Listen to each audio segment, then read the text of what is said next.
So let's go into the owners. You guys know exactly where I'm going with this. So stick with me here. All right. So this is Norfolk Southern, right? This is the corporation. Let's look at the shareholders. Well, what do you know? Top one at the top is Vanguard. Right after that is BlackRock. Then you have JP Morgan. Then we have State Street. Remember what we said about fiduciary responsibilities? Are they to the people who live in the community? Are they to the workers?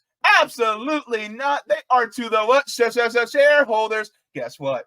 This is why your health and your lives are at risk, because they want to make more money to these companies. This is why. The Rail Workers Union had a really great idea. So let's talk about it. In 2023, a small town of East Palestine, Ohio, endured an environmental tragedy when the Norfolk Southern freight train derailed with tons of harsh chemicals. Chemicals like vinyl chloride that were on board. Almost a year later, and the residents and the surrounding environment of this town are still suffering. Many rail workers have seen what has transpired and are now reaching the conclusions of what many of us on the left have arrived at. Public ownership is needed. I want to give a shout out to Dana Fairbanks on Twitter for sharing this article with me. I'm going to share this with you guys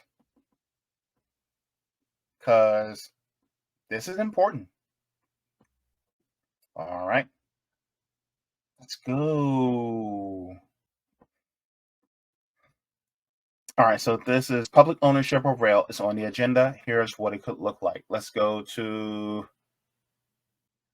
okay. So under the consequences of private ownership, it says rail worker unions video lists some of the antisocial consequences of private rail ownership, problems for communities, issues for the community, and of course, rail disasters like we saw in East Palestine. As the film puts it, some industries are just too important to be kept private in private hands. Can you list some of the consequences that follow from private ownership of rail? Make sure that's large enough. Maddox Thomas says, safety is on a lot of people's minds now, post-peace Palestine. The number of rail accidents per millions of miles traveled has been trending down over the large time scale of the past 50 years, in part because we don't have as many trains or as many train lines running. But since 2013, we've gone from 2.4 rail accidents per million miles for Class 1 railroad to just over 3 accidents per million miles. That's almost 30% increase in the accident rate. So here you see what happened in train derailment.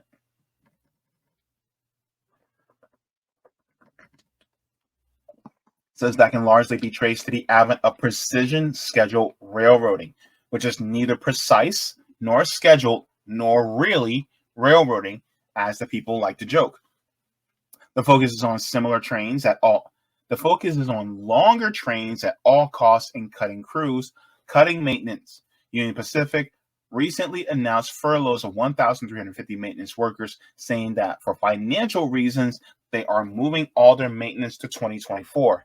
That's something you don't want to hear when rail line goes through your community. It says the role of precision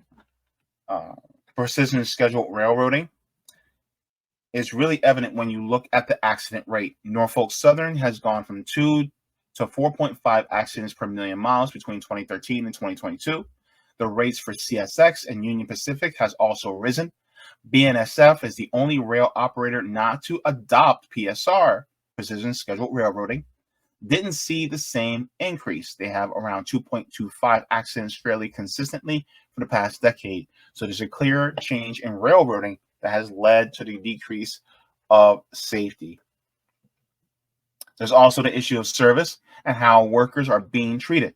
The idea of the railroad as a good job is fading as the treatment of rail workers has gotten worse and worse. The Federal Railroad Administration conducted a study of fatigue, which has found that nearly 40% of locomotive engineers and conductors are highly fatigued, and almost 90% of engineers and conductors reported that is the irregular work hours that contribute to fatigue. You can receive a call at any time in the night and be told that you have 2 hours to get on the train. That's disastrous for somebody's ability to see their family and to have a life outside of work. So, if you look at it, how they treat their workers are being treated like crap. Now, I just want to point something out. Did you know that there's only 4 major railroad corporations in the United States? There's 2 on the east side, 2 on the west side. Now, you have Norfolk Southern, CSX, BNSF, and Union Pacific. Those are only 4. That's all. That's it. Pretty much an oligopoly. Now, what is an oligopoly? Let's take a look. We got to learn, folks. We got to learn. All right. So I'm going to show you with you guys what an oligopoly is. Here's an oligopoly. Oligopoly. Gosh, I can't talk today. So it says not to be confused with oligarchy, a form of government where few people control a country. An oligopoly, right, meaning few and to sell, is a market in which control over an industry lies in the hands of a few large sellers who own a dominant share of the market. Oligopolistic markets have homogeneous products, few market participants, and an inelastic demand for products in those industries. As a result of their significant market power, firms of oligopolistic markets can influence prices through manipulating the supply function. Firms in an oligopoly are also mutually interdependent, as any action by one firm is expected to affect other firms in the market and evoke a reaction or consequential action. As a result, firms in oligopolistic markets often resort to collusion as a means of maximizing profits. So, here we go. When it comes to oligopolies, you can think of companies like utility companies. Like here in Florida, we have Florida FP&L, which is Florida Power and Light, or Duke Energy. You have internet service providers like AT&T, Comcast, and Spectrum. You have cable and TV satellite companies like Comcast, Spectrum, DirecTV, which is owned by AT&T, and Dish Network. Then you have cell phone providers like Verizon, T-Mobile, and AT&T. So there's just a small group of them, but they work off of each other. So when one says, oh, we're going to raise our prices a little, everybody's like, oh, well, that's market forces. We have to raise our prices too. This is exactly how they work. That's an oligopoly. And they keep a majority of the market share between them. They don't really allow for any other players to come in, or if players do come in, they are a very tiny portion. Right? So let's take a look at what rail workers proposed. So let me share your case for public ownership of the railroad. I've been working on the railroad all the live long day. All right. So let me share this with you guys. Shout out to the Rail Workers Union for this one. This video is entitled Putting America Back on Track.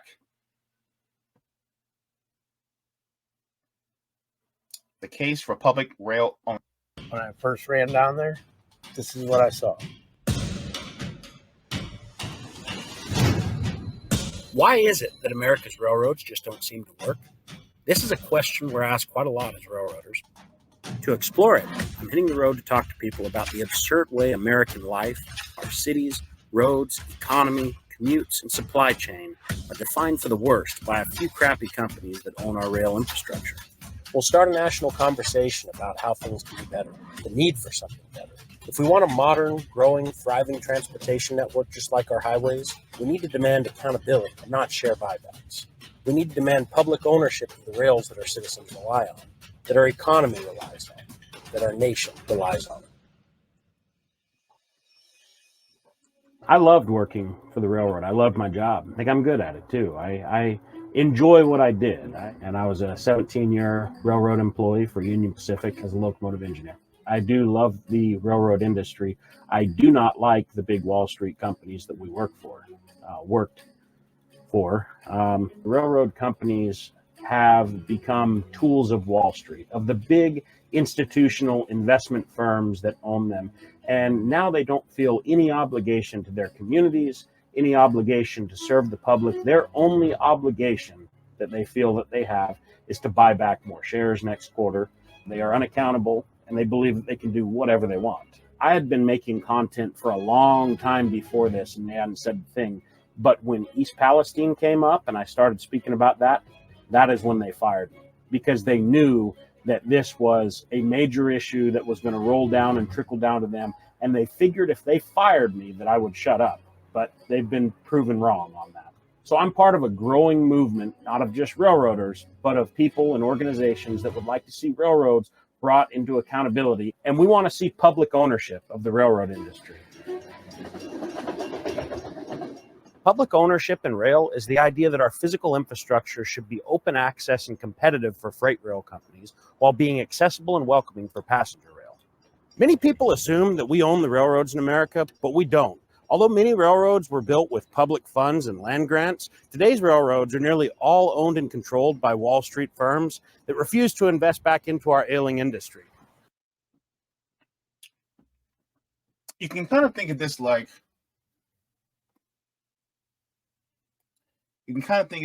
highways.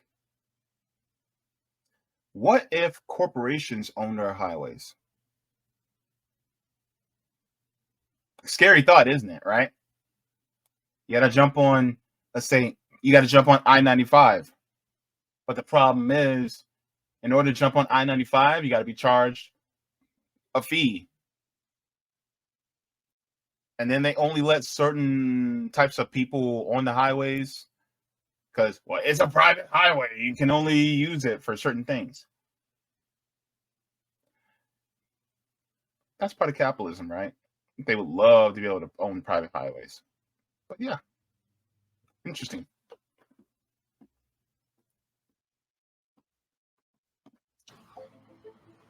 You see, publicly owned infrastructure is not a radical concept in America. We see examples of fully functional public access highways every single day as we drive.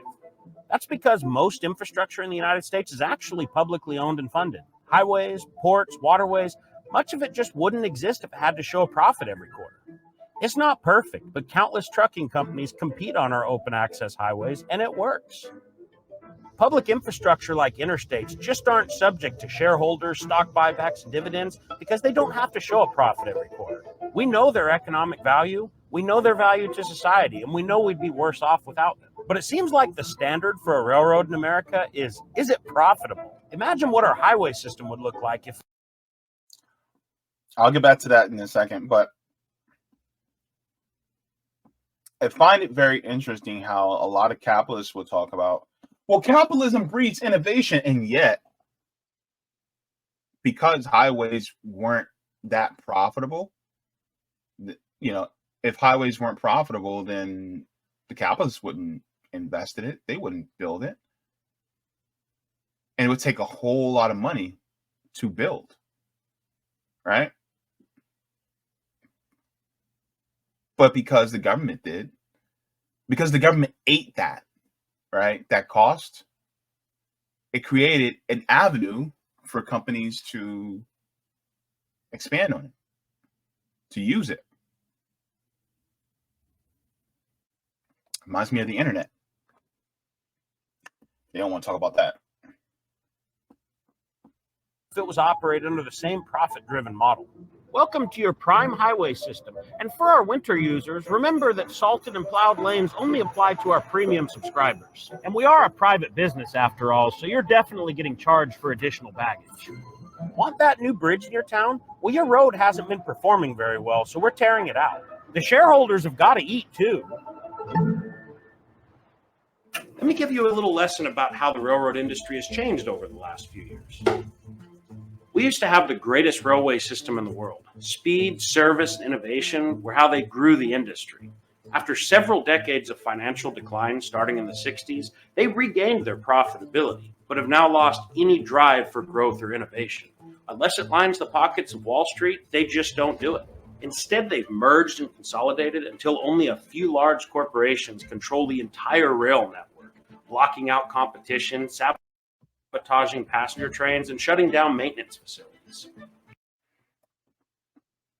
If it does not produce immediate profits, it does not get invested in. That's essentially how capitalist corporations operate. There's no central planning model, so therefore, even if it's necessary, they're not going to do it. That's honestly how they operate. This is why government ownership is necessary. Just since 2015, they've repurchased $165 billion of their own stock, often using borrowed funds, while their network shrinks and maintenance standards suffer. Why is rail, the most environmentally friendly mode of transportation, shrunk by a whopping 21% since 2006, while public highways have expanded and grown right along with our population and GDP? The answer lies in strategic cuts made by the rail giants, choosing to keep only the highest paying captive shippers and driving away the undesirable businesses to our subsidized public highway systems. Federal hearings were even held as pleas from businesses hurt by these practices harmed our economy, and poor rail service created a weaker supply chain and higher prices for us all. It's just capitalism, right? So what's the big deal? Well, not exactly. Not when a single industry has the power to cripple the economy, shut off communities, and cause inflation. Some industries are just too important to be held entirely in private hands. So, that point right there, this is one of the points that I want to bring up, because I think that a lot of people, especially people who say, well, capitalism breeds innovation. Well, here's my point. He said, some industries are just too important to be held entirely in private hands. I argued that they shouldn't be in private hands at all. Industries like rail, housing, education, healthcare, utilities, including water and internet, and public transportation.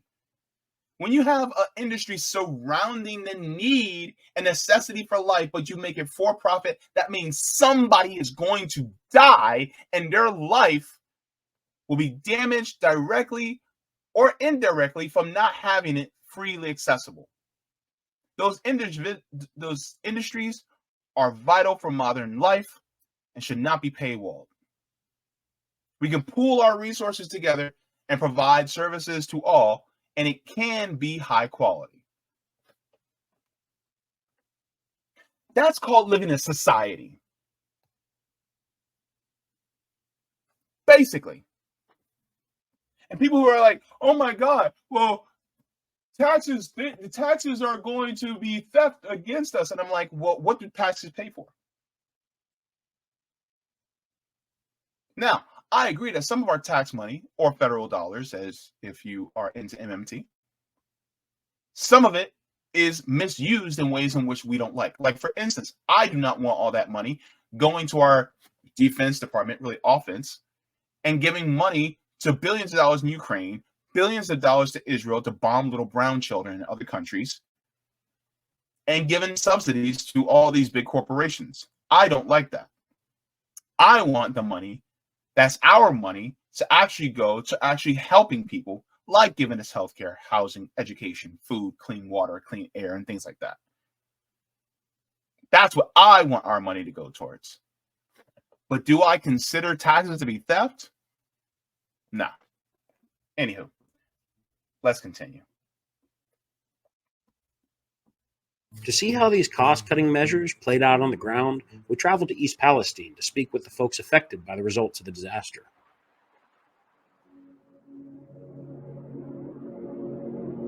Can you tell me what it was like that night? I was inside, and I just heard sounded like brakes locking up on the train. Just an intense river of chemicals rolling down between the two tracks. The flames just kept coming closer and closer. I'm trying to get my wife out. She's in hysterics, trying to grab the animals. It's the most frantic state. I thought it was going to burn the place down. It was coming this way, and I figured my house was going to get caught up in it too. Everything's gone. A Norfolk Southern train consisting of 150 rail cars derailed and crashed at 8:55 p.m. on February the 3rd.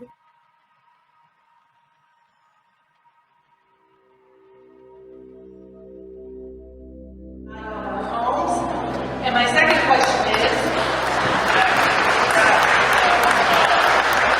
is there anybody other than people who are paid by the railroad doing this chemical testing? Because I don't trust Norfolk.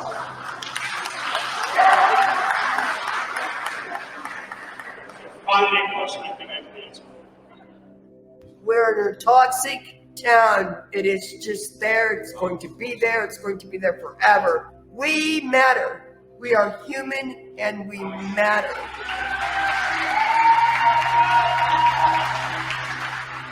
So what have you lost in all this?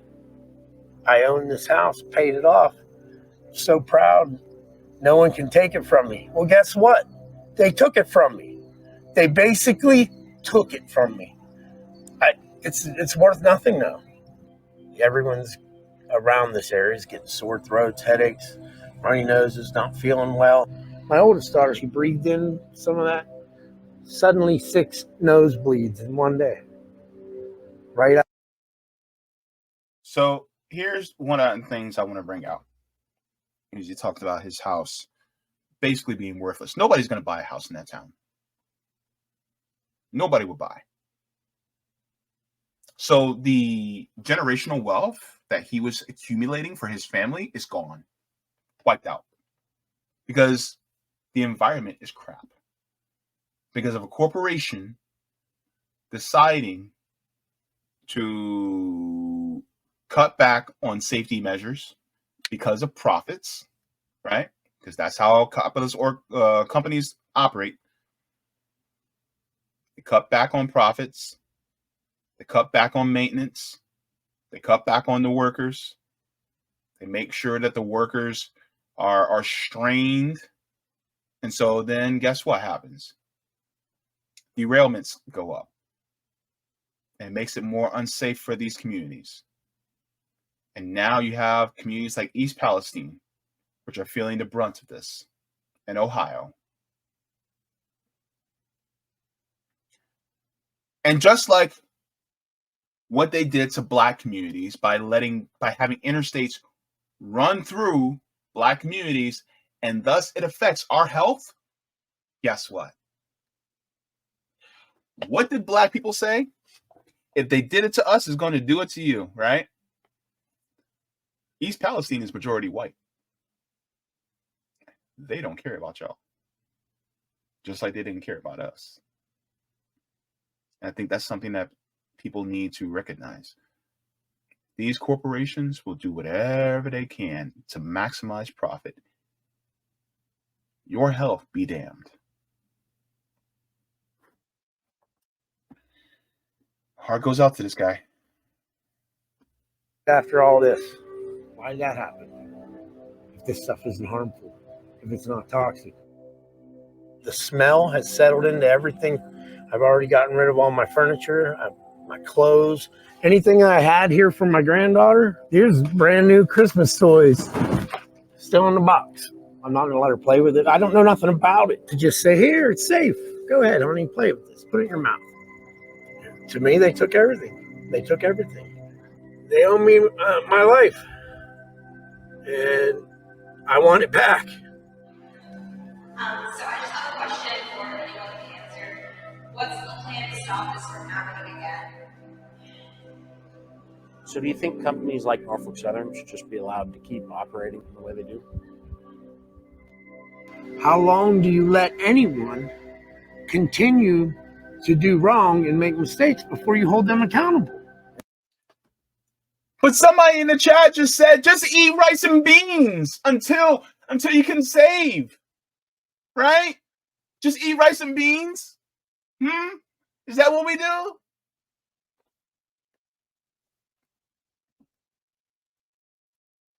Yes, that was shade I threw. That was shade. If Norfolk and Southern can't keep people safe and run this rail, they shouldn't be running it. One thing that we can all take out of the East Palestine disaster is that a national discussion needs to be had about the appropriate role of private rail infrastructure in America. Is it even appropriate anymore when these companies consider themselves to be too big to fail and could care less about your community's safety? Let's talk about too big to fail. Because I have some things I want to say. And I'll get back to that video in a second. I said this before and I'll say it again. If a company is too big to fail, then it is too big to be private. It is too big to be for profit, and it needs to be publicly owned. I said what I said. When it comes to these rail companies, they should either be worker-owned or community-owned. Having it in private hands only leads to disaster like we seen last year. There's a trend that we see from the big four rail companies. Now, what are we going to do? We're going to follow the money. You guys want to follow the money with me? All right, let's go. Let's look at the owners, right? All right. Oh boy. Here you guys go. Here JB goes with the ownership thing. What? It's important. So let's go into the owners. You guys know exactly where I'm going with this. So stick with me here. All right. So this is Norfolk Southern, right? This is the corporation. Let's look at the shareholders. Well, what do you know? Top one at the top is Vanguard. Right after that is BlackRock. Then you have JP Morgan. Then we have State Street. Remember what we said about fiduciary responsibilities? Are they to the people who live in the community? Are they to the workers? Absolutely not. They are to the what? Shareholders. Guess what? This is why your health and your lives are at risk, because they want to make more money to these companies. This is why.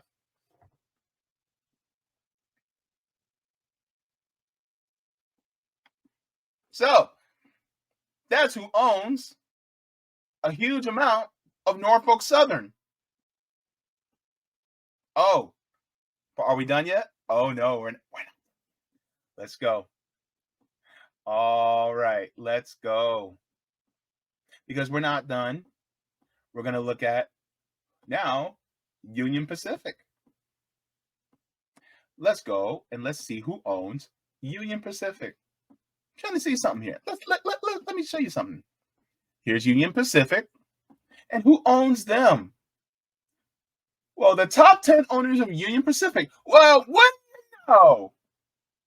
Vanguard, BlackRock, SSGA Funds Management, Capital Research, Geode, Massachusetts Financial Services.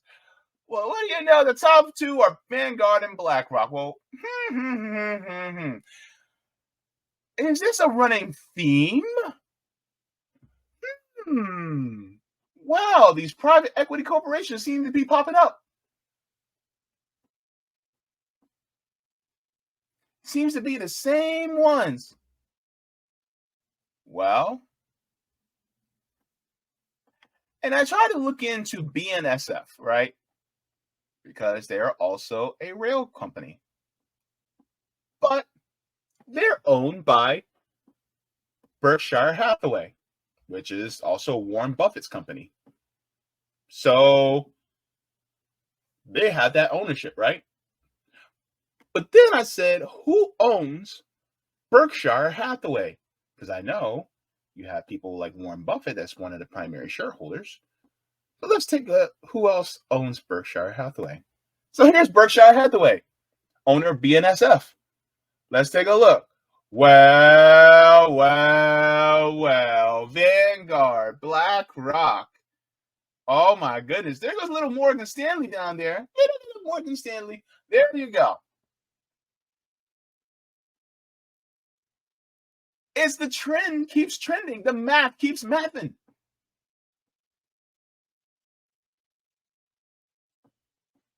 And then we have CSX.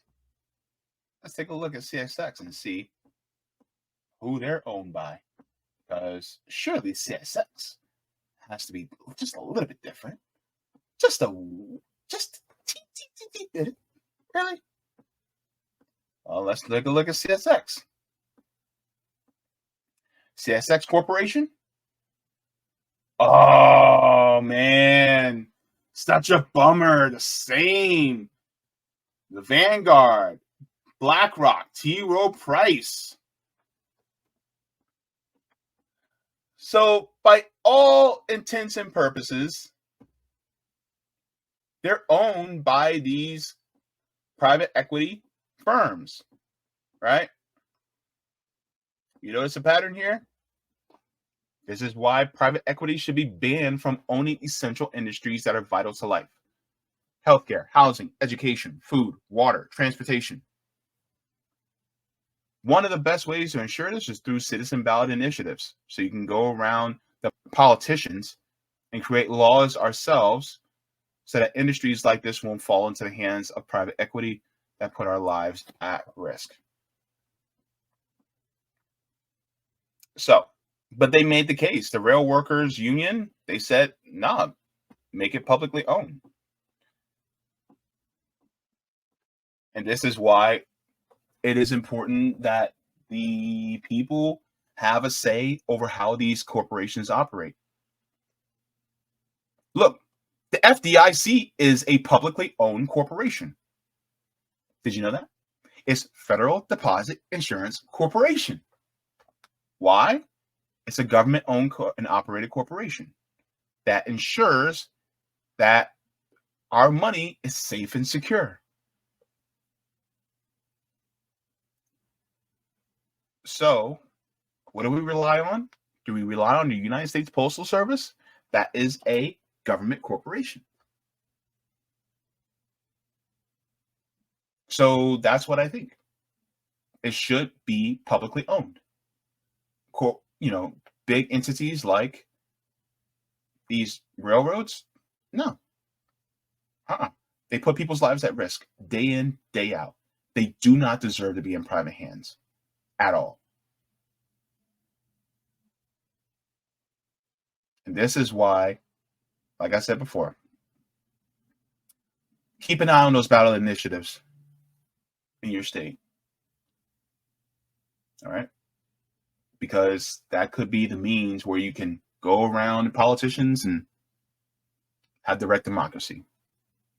So, thank you so very much for watching my channel, and I deeply appreciate it from the top and bottom of my heart.